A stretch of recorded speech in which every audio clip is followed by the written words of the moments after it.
নমস্কার, সোনালীর কিচেনে সবাইকে স্বাগত। আশা করি সকলেই ভালো আছেন। আজকের রেসিপি হলো ফিরনি। গরমে খুব উপকারী জিনিস, আর খেতেও খুব ভালো লাগে, আর তৈরি করতেও খুব সহজ পদ্ধতি হয়। খুব কম উপকরণে তাড়াতাড়ি তৈরি হয়ে যায়। চলুন রেসিপিটি রেডি করি। রেসিপিটির জন্য লাগছে বাসমতি চাল 25 গ্রামের মতন, আর হাফ লিটার দুধ নিয়েছি, আর কাজু কিশমিশ আর পেস্তা উপরে ছড়ানোর জন্য নিয়েছি, আর নিয়েছি চামচ আমুল দুধ নিয়েছি, আর কেশর নিয়েছি। হাফ লিটার দুধটাকে গ্যাসে গরম করতে দিয়েছি, খুব ভালোভাবে ফুটিয়ে নেব। খুব ভালো করে ফুটিয়ে নিয়ে কমিয়ে নেব। বাসমতি চাল নিয়েছি, যেটাকে জল ঝরিয়ে ভালো করে ধুয়ে রেখেছি, আর জল ঝরিয়ে শুকনো করতে দিলাম। 1 ঘন্টার মতন শুকনো করতে দেব। শুকনো করে শুকিয়ে গেলে ভালো করে আমি বেটে নেব, খুব মিহি করে বাটবো না।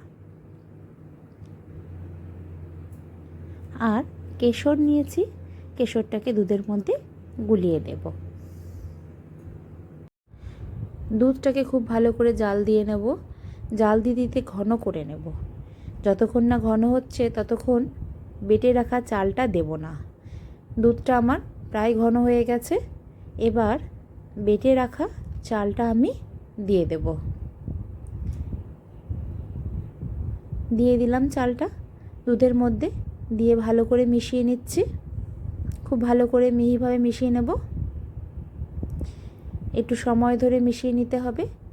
10 মিনিটের মতন মিশিয়ে নেব। মেশাতে মেশাতে ঘন হয়ে যাবে। দুধটা ঘন হয়ে গেলেই বুঝে নিতে হবে যে চালটা সেদ্ধ হয়ে গেছে। বাসমতি চালটা ব্যবহার করলে গন্ধটাও খুব সুন্দর হয়, আর খেতেও খুব ভালো লাগে। এরকম ঘন অবস্থায় গুলিয়ে রাখা আমুল দুধটা আমি দিয়ে দিলাম।